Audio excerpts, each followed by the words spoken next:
I started to discover all these layers that I Mm, had put on top of me that were not me, but mm, that was a defense against the world. This is mm. what's going to keep me without being touched. I can stay at a distance and you're there and I'm here and we're all good.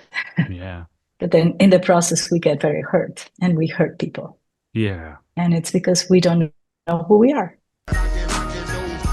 Are you ready to unlock conversations of resilience, triumph, and transformation?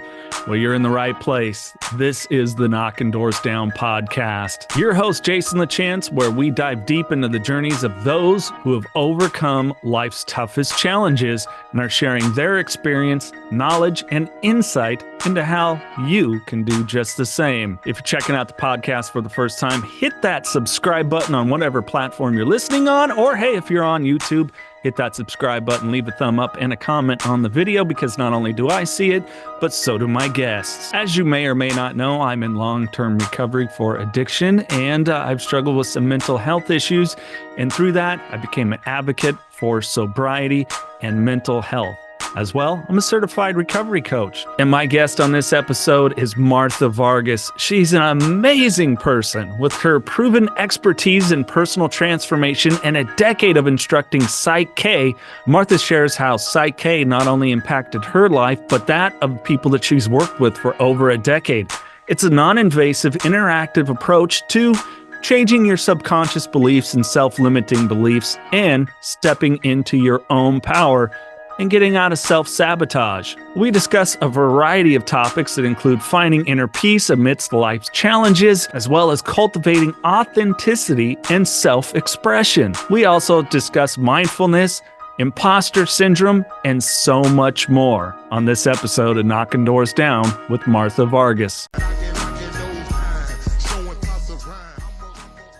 Martha Vargas, thank you so much for joining me on Knocking Doors Down. Hey, Jason, thank you for the invitation. Very excited to be here and talk with you today. Yeah, I wish I was where you are right now, talking with you in Ibiza, Spain. But hey, the Yep. beautiful part of technology now, right?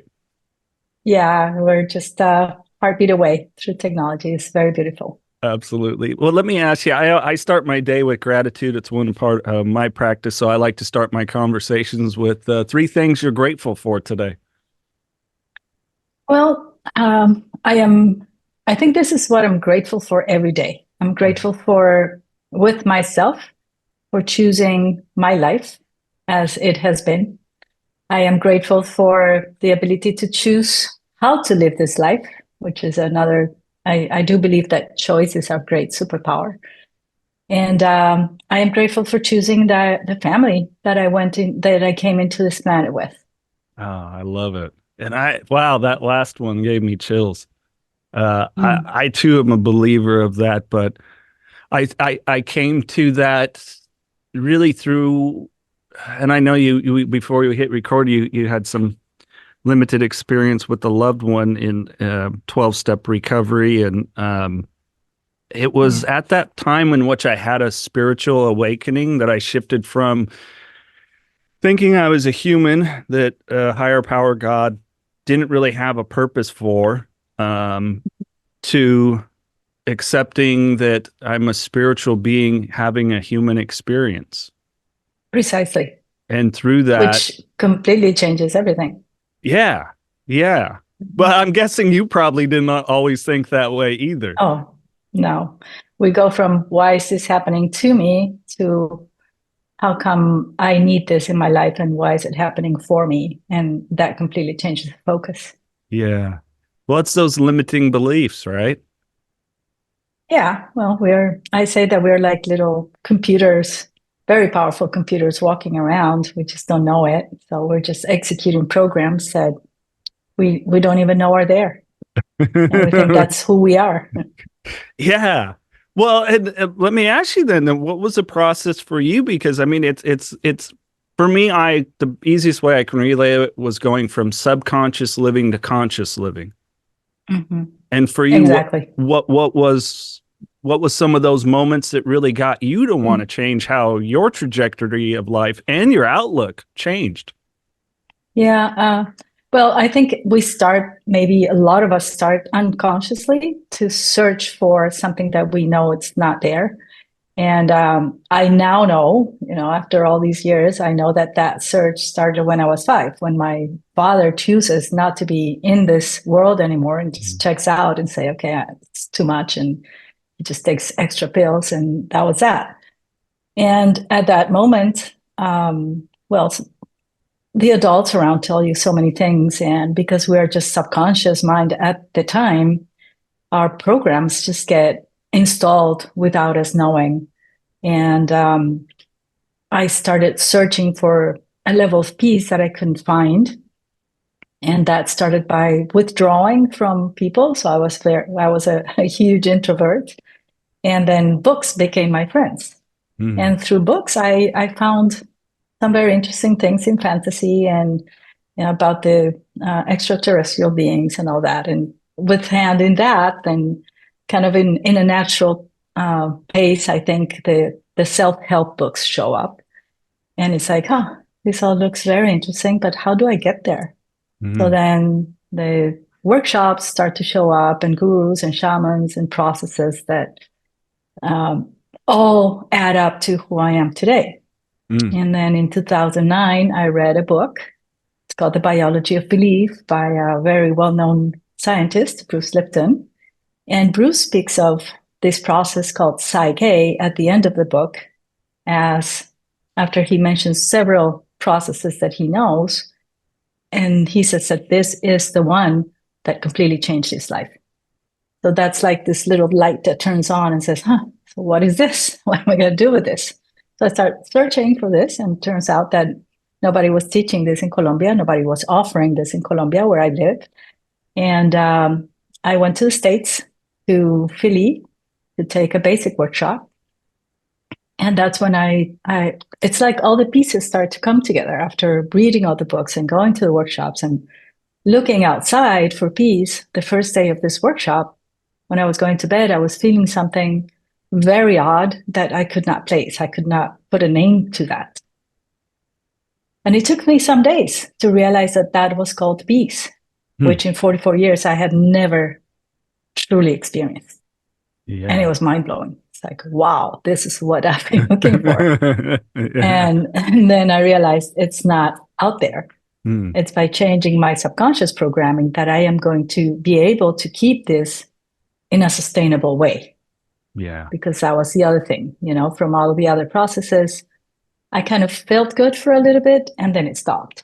And I would see myself going back to the patterns. But here, this stayed, and it became to be larger and expansive, and I started to see it in other people. And it's like, okay, this works. I want more of this. Yeah. So that's how now I consciously choose what programs I do want in my subconscious mind. Right. Wow. Yeah. And I have a feeling if we were kids around the same time, same place, we would have gotten along really well, because as I shared with you, the traumas I went through, that withdrawal really happened, and not feeling like you fit in. And definitely my search too was very outward. My saying now, my slogan is no outside solutions to inside problems. And I absolutely agree. And it was that external seeking of validation and not understanding the chemical makeup of the mind and body. My dopamine hits my endorphins and everything else. And it just, God, yeah, what a journey. Wow. I'm highly fascinated by that. What then did you kind of, I think when we hit a point into what you're talking about is finding that inner peace, we start cultivating authenticity too. I love that word. Yeah. I have a love affair with words. I think words are so filled with so much meaning, and each of us will give those words a meaning. And I think authenticity is one of the most important things that we can strive for, because we don't know how to be that. We're just running old programs, somebody else's programs, cultural programs. So there's no way that we can really be authentic. And I can relate to when I was a teenager saying, I'm never going to be like my mom, and we're looking for this identity. And then you're like, oh, I am more and more like my mom every day. And yeah, there's no way that we are not, because we are just running those programs. Yeah. And when we have a practical tool where I can say, okay, yeah, I see it, I see the pattern. Which pattern do I want now? What is the program that I do want to run, which is my own program? And how can I really, truly be and live my essence? And that's what authenticity means to me. It's discovering within us what's already there. There's nothing to build. There's nothing to connect to. We just forgot. Yeah. And it's like we're seeing life through so many filters. Yeah. And we think that that is reality. I think that we go through, when we start to do a self-discovery journey, like I did many years ago, it was using my conscious mind. So that's what I want to do. And I strive to do that. I did the affirmations and the repetition and the positive mind, looking for that authenticity, looking to find who I wanted to be instead of who I was programmed to be. But I didn't know that then. I didn't know anything about beliefs. I didn't know anything about conditioning or programming. I discovered that later on. So trying to be authentic, it's a good goal, and it's hard when you do it only with your conscious mind, only through willpower. Yeah. Which is, I did a lot of things through willpower, and I admire that in people who are able to quit so many things, and go to recovery like you've done. It's amazing. But when you can invite, I do. When you can invite a very, very powerful part of you, then we can make it easy and simple and fun and practical.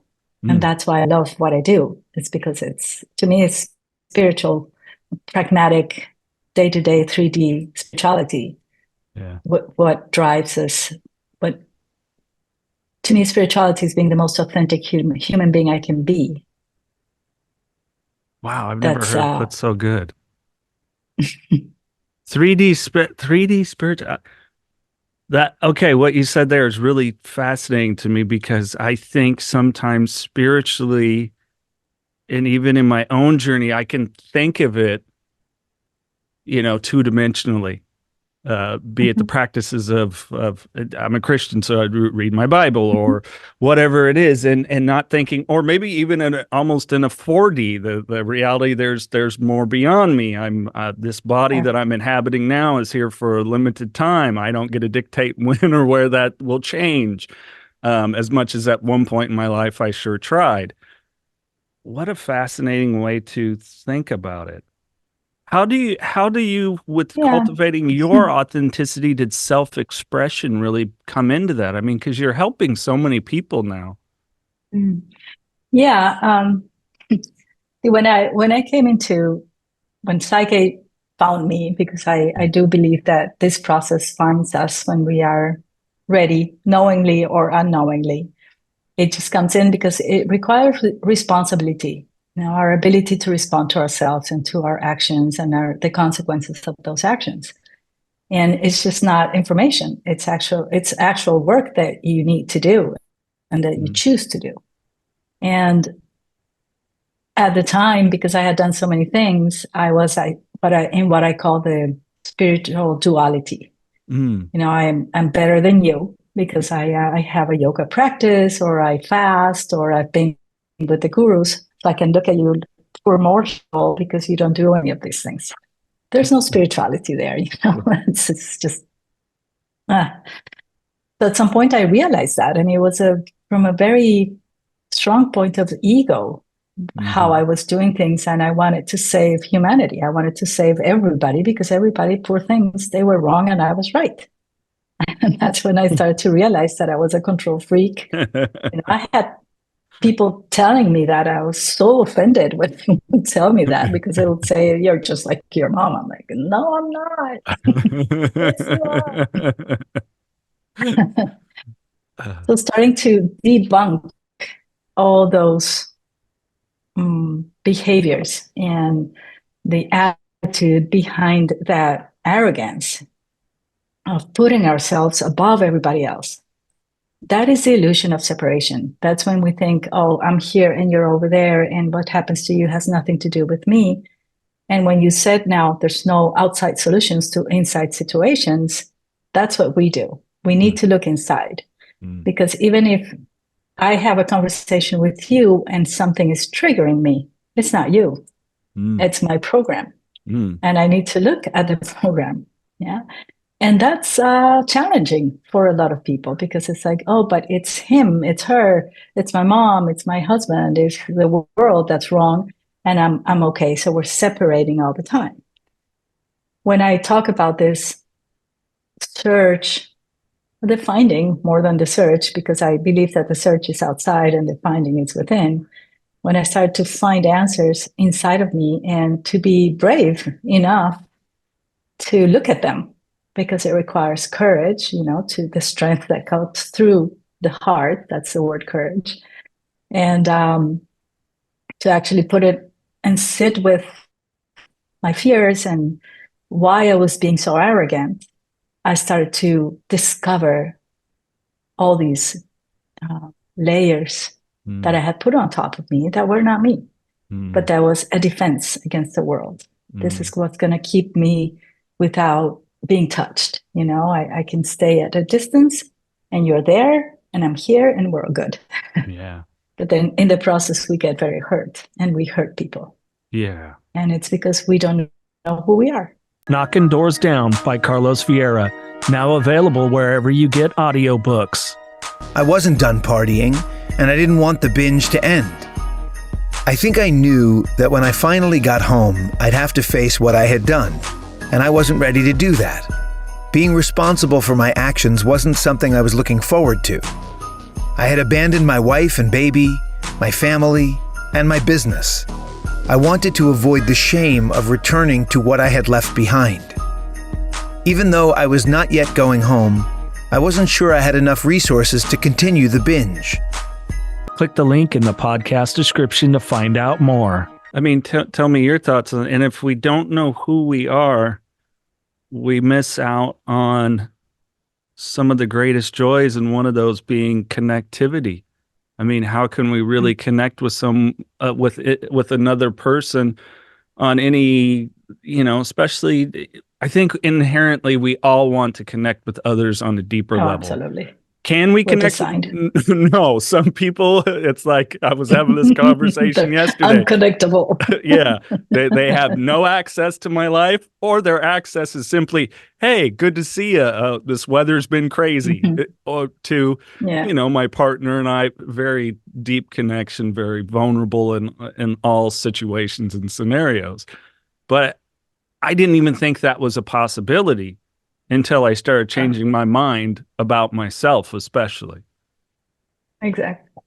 I think that's what it is. When we make the choice of doing that inner journey, walking that inner journey, then because we are all frequency and vibration, and that's where we talk about reality being co-created. So I'm going to walk my journey within, and there's going to be a program that is sent out like this. Somebody's going to listen to this podcast because they like the frequency of what is being transmitted. Same with people. So we're going to connect from those frequencies. And sometimes the frequencies are very similar, so they will expand. This is science. And sometimes the frequency just cancel each other. And it's like, okay, you're over there and we're going to walk our ways, and that's okay. And I think that connectivity, it's energetic. And it depends on the frequency that we are emitting. And it's also spiritual, because I think we recognize souls. That's my belief. And we connect at that spiritual level, even beyond the personalities, even beyond the programs. And with the journey of life, the day-to-day, then we start to see the programs. And we start to be challenged by those programs and to see what is it? What's the reason why this person is coming into my life? What's the for in this connection? How are we going to grow together? whether we stay together for a couple of hours or for a lifetime. Mm. Mm. And Yes. then we start to discover that in the interaction. Yeah, you said something that I didn't want to skip over about triggers, and in that I noticed when I switched and did the work on my victim mentality, it went from they trigger me to, oh, that's my trigger, that Right. owning. And that was a real conscious work that took me to get there. Sure. And I'm sure that played out in your life as well. Oh, absolutely. It still does. I think that is I think it's an ongoing thing, because that's why we keep connecting with people, because it's through the others when you really realize there's no other, and that they're just what's the word in English? It's like an exponential mirror. They're just showing you what else can I look inside to transform.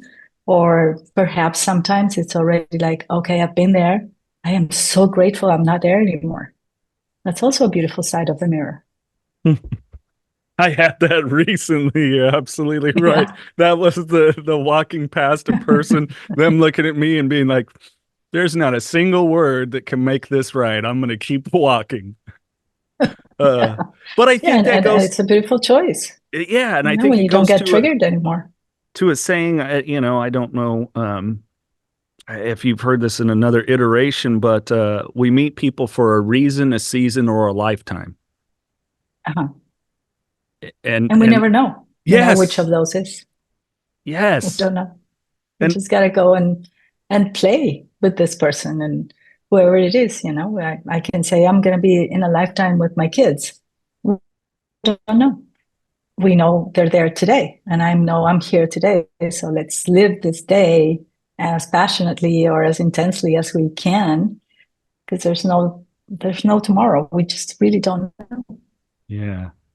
Well, I found, tell me if you don't mind sharing maybe your experience that through that programming in my childhood, being able to look back, I'm really fascinated by the relationships, the intimate relationship decisions that I made, and not realizing how much I was trying to solve so many things that had nothing to do with the person in front of me, but there was a lot of trauma bonding for sure. There was a lot of the similarities and which at first was like, this is connectivity.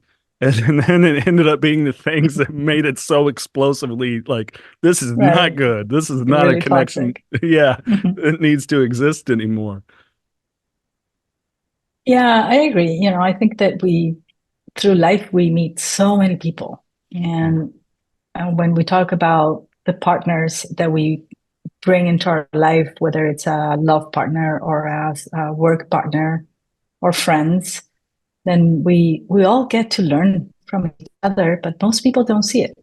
Most people are the victim because that's the program that we know. That's the program that we saw in our culture. And being from Latin America, well, we grew up in a very dramatic culture, and everything gets really big really fast.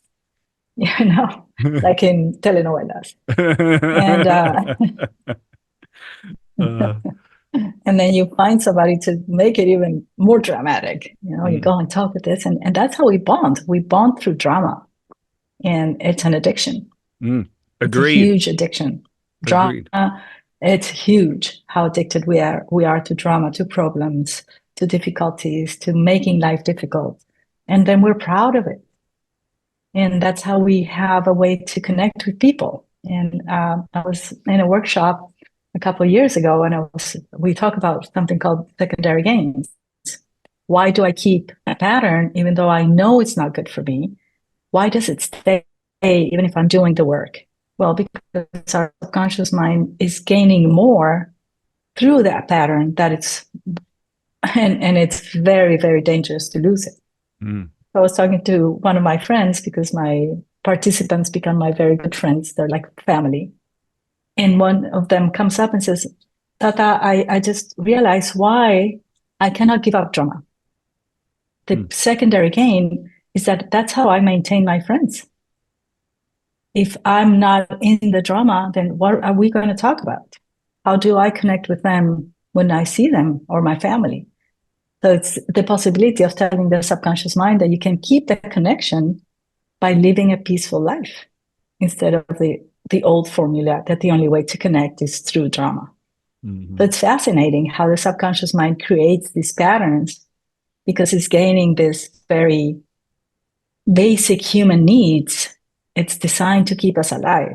And connection it's a survival way. If it's a very old primitive thing. If I am alone out in the field, then the tiger is going to come and eat me. Yeah. When we're in the tribe, then we're protected. So the subconscious mind is always going to protect the connection. Yeah. Wow. From whichever way it's getting it. Yeah. I remember a mind-blowing moment for me in a meeting. A gentleman was doing a share, and he said, I can quit the drink and the drugs, but I just can't quit her. And then he went on to share how that was a thing and then I was like, oh my goodness, this person is telling my story and not realizing how much of it wasn't a relationship. It was an addiction to the highs and lows, the push and the pull, and me being a the adrenaline within that. Yeah, and the endorphins and everything, and being a recovering people pleaser. It was like, oh my God, I wanted somebody else to give me the identity. I wanted, in a very just, I don't want to say sick, but unhealthy way. That when that ended, it was like, I don't know who I am. I don't know where I am. The way that it seems friendships are, I became the fun guy. Let's call him. He'll be fun. Exactly. And it was getting so tired that I could feel my soul was just like, no more. I can't take this anymore. Like it literally, I remember having an internal dialogue of like, I am going to lose that valuable part of me and it's never going to come back. And it's going to be a slow death from here. And it's very scary. Yeah. It's very threatening. Yeah, it was. Because that addiction is so strong for all the things that you're receiving from that. And those are the things that are so subtle and at the same time so powerful that need to be not only understood, but how do we tell the subconscious mind a different formula so that it doesn't go back to that, or it doesn't take so much energy from us to keep it up through just willpower. Yeah. Oh, and willpower doesn't work. Trust me. I was a chronic relapser, and that was trying to do it on willpower alone, white knuckle. Exactly. But maybe if I was someone and I came to you, what is some of that work, the early work you might do to help adjust the subconscious mind to being more conscious? Mm-hmm. And it's very, I love what we do because it's so elegantly simple. And because I was addicted to complication, I had a very complicated mind. I loved it because that was my game. The more complicated, the more intelligent I needed to be or show that I was. But realizing that this is a very, very simple thing, as simple as an 8-year-old can do, because I've had 8-year-olds in my workshops, because all you need to do is you decide, this is the situation where I'm right now. This is my current point of state that I'm not satisfied with. And then we decide with our conscious mind, I want to go here, right? So I am addicted to problems. I want to be fascinated by simplicity, for example, and from there, anything. I can't find my keys. I want to find my keys. It can be as huge as a spiritual situation or a day-to-day thing. And then we just follow 7 steps or 9 steps that we learn in the workshops. But behind those steps, it's a very advanced spiritual technology happening, which brings both our hemispheres to work together, which is called the whole brain state. That happens in an instant. And then in a very few seconds or very few minutes, the subconscious mind reads files within us. We're just made of files, programs. So it reads the programs and reprograms what's been limiting us to the new goal. And we do all this through something called muscle testing so that we can see what the subconscious muscle testing shows us what's in the system and what is not in the system. If it's in the system, then we find something else to do. If it's not in the system, then we do what is called the PSYCH-K balance. And before the balance, we see what is not. After the few minutes, we test and it's there now. And then the person can go and take some actions because we need to go and act and create through the conscious mind new behaviors. But the new behaviors are now going to be driven by the subconscious mind, which is like a very powerful train, instead of trying through willpower, which is like going to the goal in a bicycle with the powerful train looking the other way. That's why it's like, I want to, I have this conscious drive to do something, but it feels like there's a very powerful brake. With PSYCH-K, we're taking the brake off and allowing the bicycle to go. That's our conscious mind. That's where I want to go. And that huge power of the fastest train on earth to accompany you there in a very comfortable, fun, and easy way, instead of being so proud of doing things through effort. Fascinating. So it's very, very simple. And it's not just what we do there, because after we do a balance, the subconscious mind keeps rewiring our neurological paths of how we think, and it's ongoing. And this makes it also sustainable over time, which is what fascinated me when I took the basic workshop. But this is not going away. This feeling of well-being, of peace, very powerful, and I can still feel it, even in the midst of an apparent chaotic time. I have that inner peace, and I have a practical tool to get through what I call chaos apparent, because it's just temporary. It's a little time that brings more awareness and more reprogramming that we can do with this practical tool. Have you dug into the archives of past Knockin' Doors Down podcast episodes? The Knockin' Doors Down podcast archive is available to you for free. Check it out. Here's a snippet from when Charlie Sheen was on the podcast. AA is not the best place for a famous atheist. I kept looking for that fucking chapter. So but it's not a one size fits all. Sure. It's like saying that we all think the same, like our brains are built the same. They're just not. Right. Yeah. There's such uniqueness involved. Check out this episode and so many more in the Knockin' Doors Down archive. And while you're at it, hit that subscribe button, give this video a thumb up, leave a comment, and share with somebody else that you know will get value out of the Knockin' Doors Down podcast. When you sit down with people, helping them understand that so many of these thoughts, feelings that we have are so momentary, because I know they can, as a person, and I still have it at times, of course, I'm a human and having a human experience with a human brain that's, technology that's thousands of years old, that I can be in a feeling and in a moment. And I am conscious now that this too shall pass. But that's a hard point to come to. Oh, yeah. Yeah.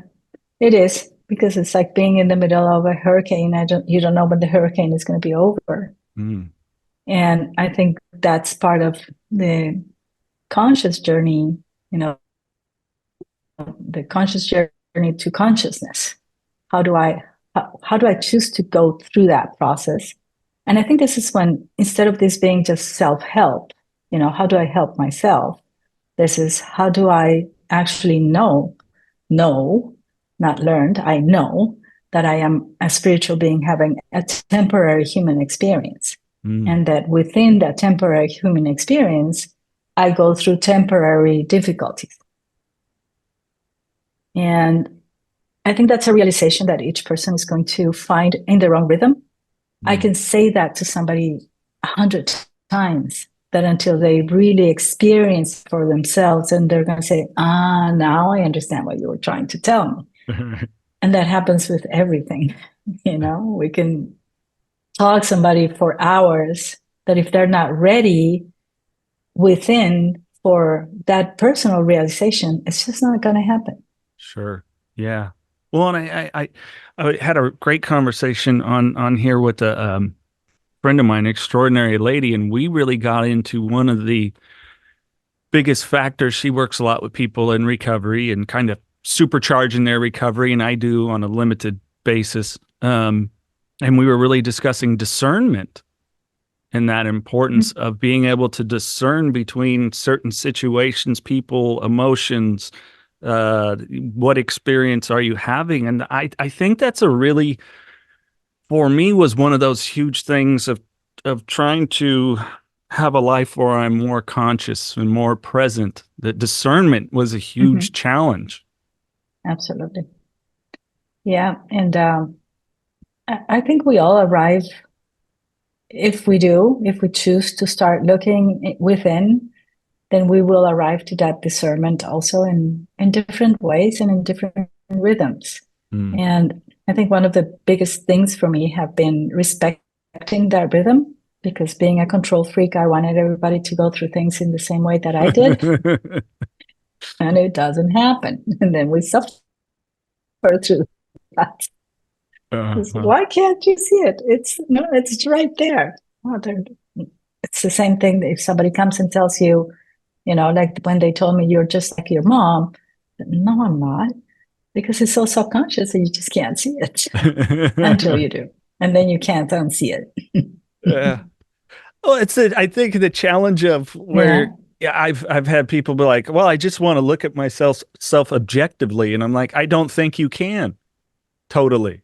It like, I don't know how you could, because we've all had, one of the things that I took away from doing some work in the sex and love addiction area that was really brilliant. A friend of mine, Breanne Davis, dropped on me is your greatest soulmate is the person in the mirror. Like, we're the only one that's going to know all of our experiences in every manifestation of being a living entity. Yeah. And, I was very well trained by my mother, because she was a very strong, bright mind, very in control of her life.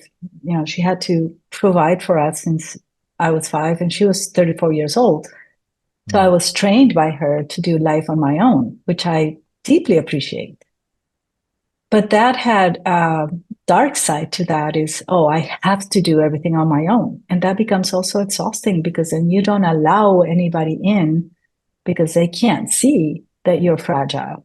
It's like a big sin to allow people to see that you're fragile. And it's very important to allow others to be of support. And that's also been a huge gift for myself, is saying, I know how to do my work, but right now I'm stuck and I need this external person to ask me questions, not to give me answers, to ask me the questions that I haven't asked myself, or to ask me the questions from a place of loving neutrality that is going to allow me to make visible the invisible. And that in Psych-K, we call that the sumatak, which is a concept coming from the Inuit in northern Canada. And it's having the ability to create a sacred space where wisdom is revealed. So if I'm going to do Psych-K with you, we create that space just by intention, where through questions, you're going to find your answers. Your answers are in your wisdom. I don't have your answers. You have them. And that took a lot of humility on my side to get down from I can do everything on my own to, yes, I know I can. And I'm going to allow somebody to be of support and ask for that support. Yeah.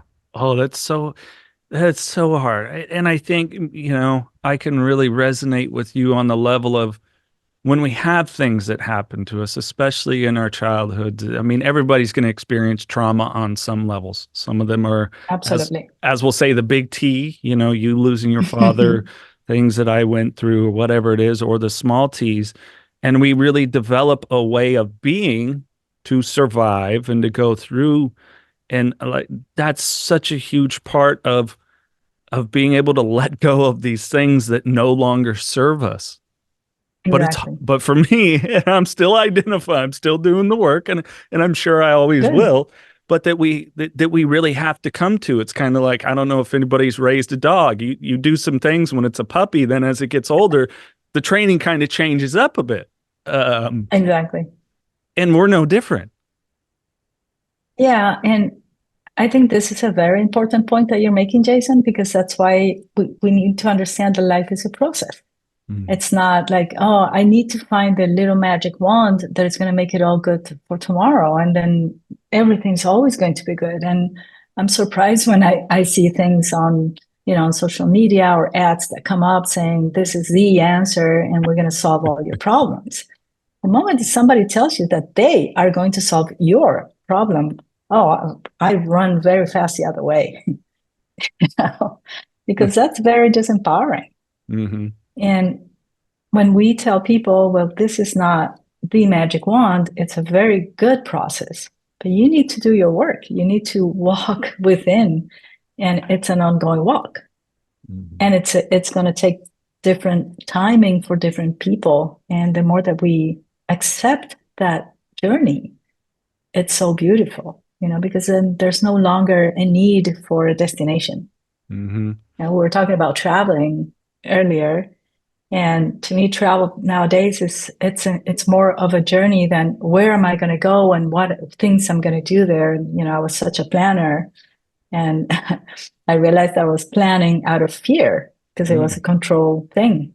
Now I plan just to kind of have an idea, but then that plan is completely adaptable, and that's how life gets easier. Yeah,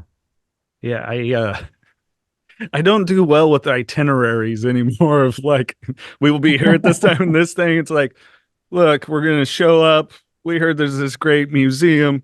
There's these places to go to lunch, whatever it is. Like, I can't live in that anymore. It's maddening for me. I have my rituals and routines. Don't get me wrong. I think they're so imperative for me as I continue to learn and refine them. But beyond that, I can't do it. It's a maddening mindset for me, because I'm not even enjoying. I'm looking at the clock like, oh no, we said lunch at 11:30. It's now 10:45. We're going to have to leave this thing. And it's like, no, just like enjoy. Yeah. But for other people, the whole situation would not be enjoyable if it weren't for the itinerary. It would be maddening for them. So learning to see those differences, I think, makes all these different colors that we each bring into life are so beautiful. Yeah. The nuances. The diversity. Yeah. Mm-hmm. Yeah. Have you dealt with anyone that you've worked with where I think it's an interesting concept. The imposter syndrome is oftentimes what people call it. Whereas for me, when I was saying that, I had a mentor, this great gentleman, Mike Diamond, who was like, it's not that you think you're an imposter. It's that you don't think you're deserving, and that your experience and knowledge isn't worthy to share and to pass on. Yeah, I've looked a lot into that because I really believe, as I've been teaching this process for 15 years, and I've done hundreds of thousands of sessions with myself and with others. And actually, when I look at myself, I think we all have a layer of that, an aspect of the imposter syndrome, because it shows up in so many different ways. And just what's subjacent is there's no self-esteem. Mm-hmm. We don't know how to value ourselves. We weren't programmed for that. All the time we were being devalued. We were not worthy enough.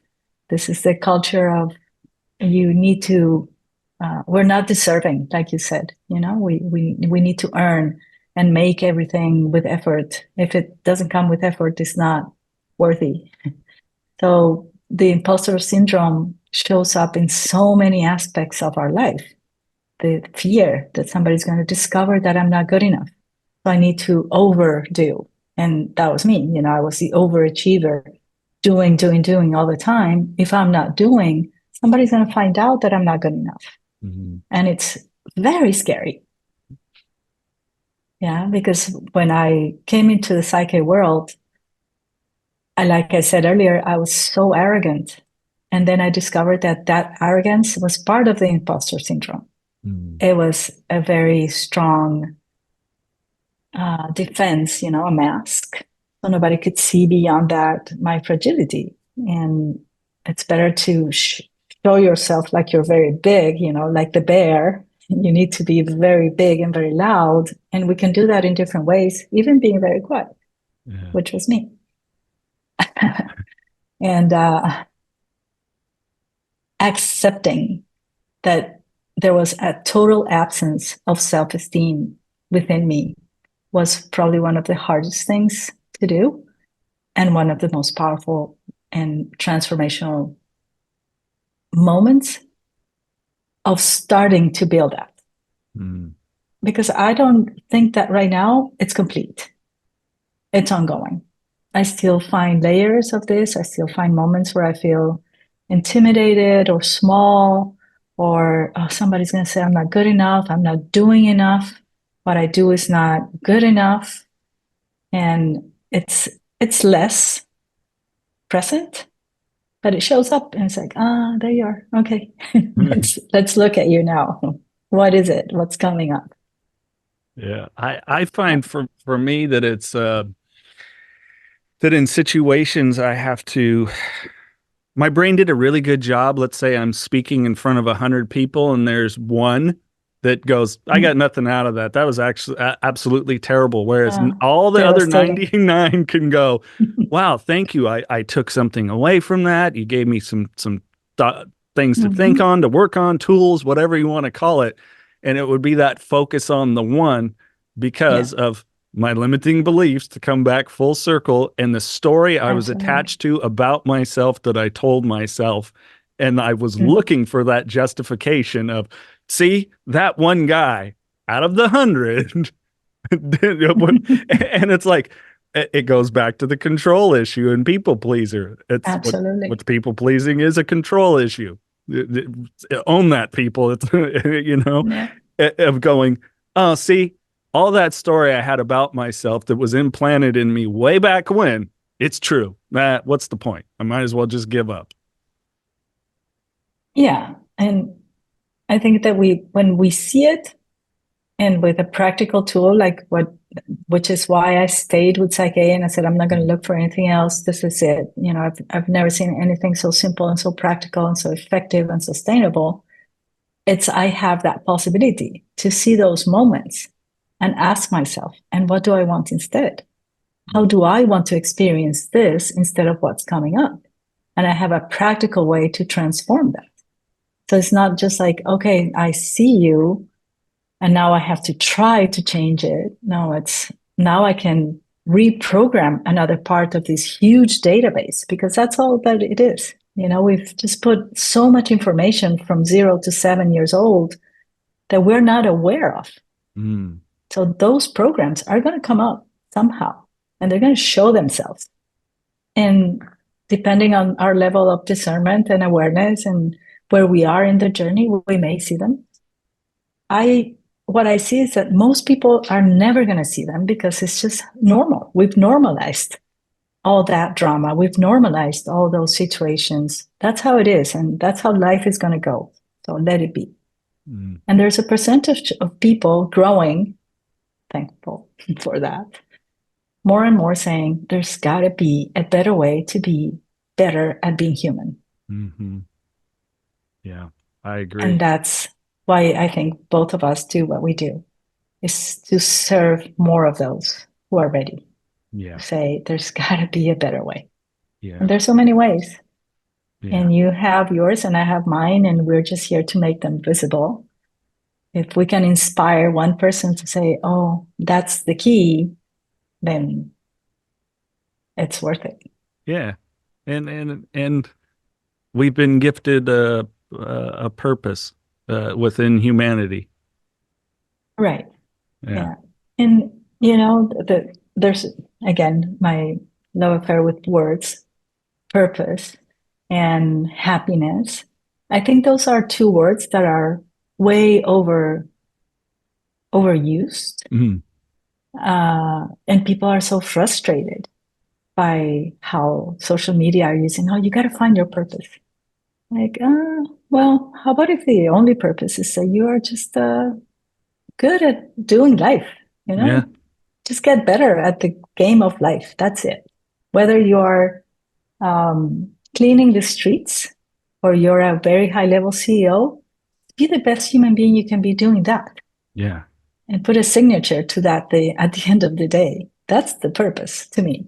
That's what we are here for. Great Spirit says, I'm going to take human form, and it takes form of Martha Vargas. So what am I going to do to honor that gift? Yeah. And that to me is the joy of living.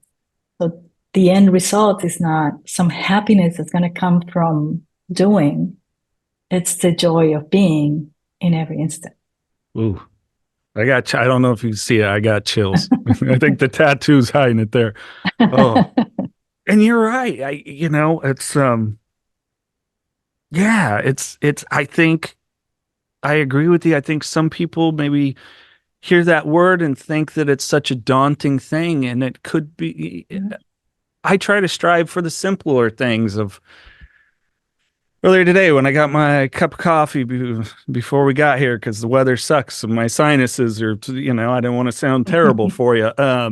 Holding the door for a person that had a couple things in their arm and letting them go through first, the simple things of humanity. And I think people can make it, and I'm guilty of it. Maybe it's the high achiever brain, or the creativity part of me up there, that it has to be some grandiose thing, and it doesn't. I mean, maybe being a good person was getting up, making my bed, and brushing my teeth. There you go. I don't know. Yeah. So I think it's just this choice, because again, I believe that choice is our superpower. Whether we do something, it's a choice. If you don't do it, it's also a choice. We just don't see how many hundreds of choices we make a day. And if I can choose to stop and open the door for somebody, or somebody is missing a quarter to finish to pay for their coffee, then why not? I have it. Why not? You're just going to make their life better. Or in Colombia, it's like, okay, instead of giving somebody money, I'm going to give them coffee and bread.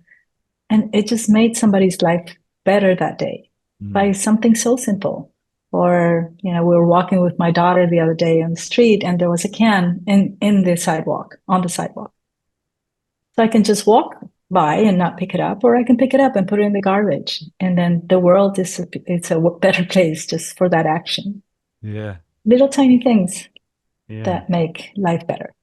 Well, it's the butterfly effect, one little action and how it can cause the ripple.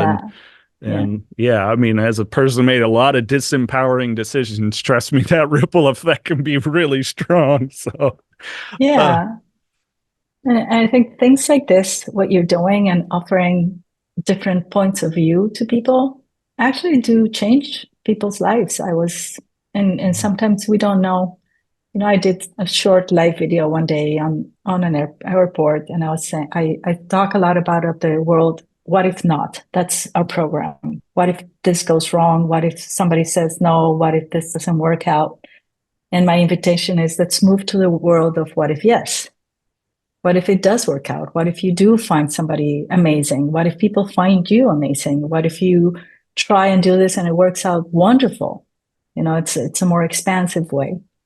And then I met the lady who helps me with my nails in Colombia, and she said, I listened to your video, and that day I made the choice of going to learning how to drive a car. Completely changes her outlook of herself, because she was so afraid of that. And just because I said, what if yes, then she went and tried, what if I can? What if I can do this? And she started. And it was such a heartwarming moment. It's those little things that keep you walking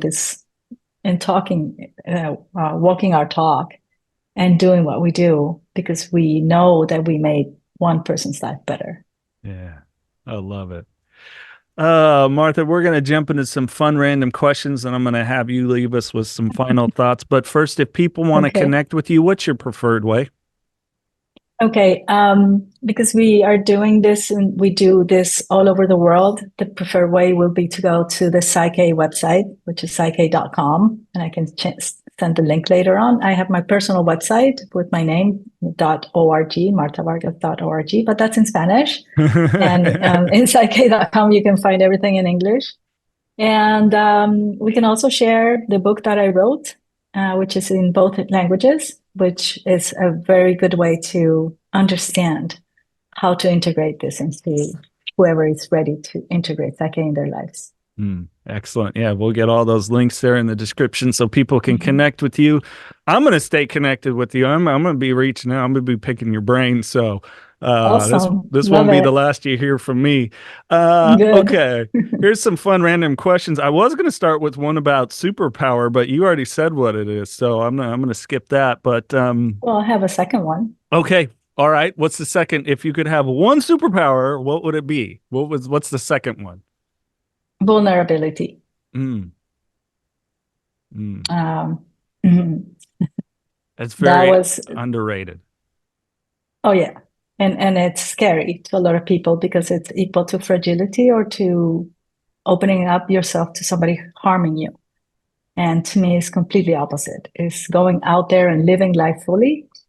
And, like living life without protection. Because when we live protected, we're at war, always.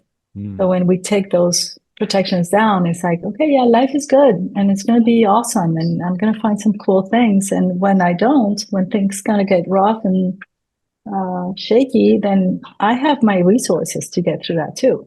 And that makes me resilient and stronger. Yeah. Well, as you said, you love words. Vulnerability is so interesting because it takes such strength to live vulnerably.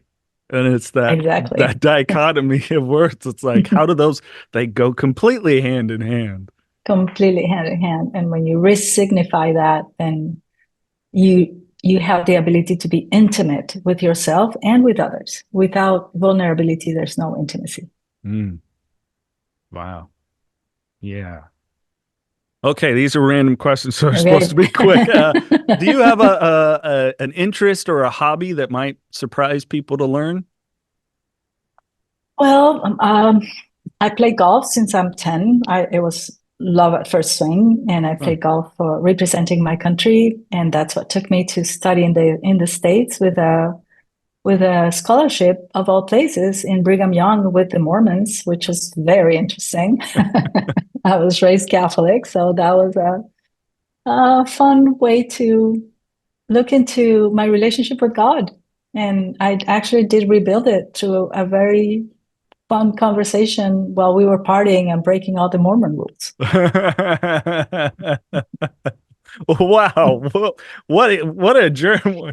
If I had known that, we're gonna have to do a follow-up bonus episode on that journey alone. I am fascinated by that. Wow, Yeah, what a that was quite the dichotomy of journey. life. Oh, Yeah. I love it. I love it. What got you into golf? Oh, that's also a fun story. My dad, before he died, they had bought a membership to a club that was going to start being built. And when I was around 10, maybe 11-ish, the club opened. And my mom said, okay, you guys go and take some tennis lessons. And on the second tennis lesson, tennis ball landed on my nose. And I said, nope, this is not what I want. So I went to look for mom. And she was starting to take some golf lessons. And she said, do you want to try this? I said, yeah. And that was it. It was just fall in love with golf for so many years. I still play, but now I'm not competitive. It's just meditation. Oh, I love it. That's awesome. Yeah, my son, he got into it, so I had to pick up some clubs again, and it had been a long time. And it shows. And it shows. Yeah. Okay, I always enjoy this one. If you were stranded on a deserted island and you had one movie, one music artist's greatest hits, and I'm going to throw this in, you're the first time I'm throwing this in, and one book, what would they be? Okay.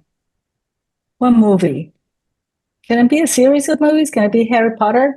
Sure. We'll go Harry Potter. All right. Okay. All 8 Yeah. of them, right? There's 8, I think. Something. Yeah. Okay. What artist? Yeah, one music artist's greatest hits. A band or an artist themselves. Coldplay. Okay. Okay. Saw them in concert last year. Amazing. It's hard. I've read so many books. Books were my best friends. I would go with a book I haven't read in a long time. It's by Gabriel Garcia Marquez, 100 Years of Solitude. Interesting. I'll have to write that Yeah. down and look that up. I'll remember it when I go back through this. Okay, one last one here. Oh, this is always fun. So let's say your story is licensed to be a movie or a TV show. Is there an actress you would want to play adult you? Huh. What's her name in La La Land? Stone? Emma Watson. Emma Watson. Stone. Emma Watson. Yes. Okay. Uh, Yeah, there's have you two seen of her them. latest movie? No. Oh my God. Uh-uh. Poor Things. Wow. Powerful. Emma Huh? Watson. Yeah. Okay. Emma what? My daughter here correcting me that's her. Whatever. Her in La La Land. I think she was amazing. Okay. Emma Stone. That's Emma her name. Stone? Emma Stone. So I did have it right. Okay. All right. Yeah, you I had it thought so. right. All right. I think she's very charismatic. Yeah, agreed. Well, Martha, this is where I like to give you the floor, the final thoughts, anything that you would want to lend to anyone out there, be it advice or whatever, your choice. Well, there's two things which I always offer to people is first, when you wake up in the morning, ask your inner wisdom, whatever you call it. It can be spirit, intuition, or like a guy said, my inner CEO. Ask a word of how you choose to live that day, and then go and live it in that way. And then at the end of the day, because we've been so programmed to focus in what we don't do right, just make a short list, three little small victories of that day, that you think that you did good, that you made the world better by doing three little things, like you said today, opening the door for somebody or smiling at somebody who might need it, or just picking up a paper on the street. It just choose to make the world better by your presence in it. And then congratulate yourself for doing so. Martha, thank you so much. This has been an absolute pleasure. Likewise, Jason. Thank you. Yeah, we're going to have to do another one. Absolutely. Deal. Well, on that note, remember, All right. no outside solutions to inside problems, and keep knocking doors down.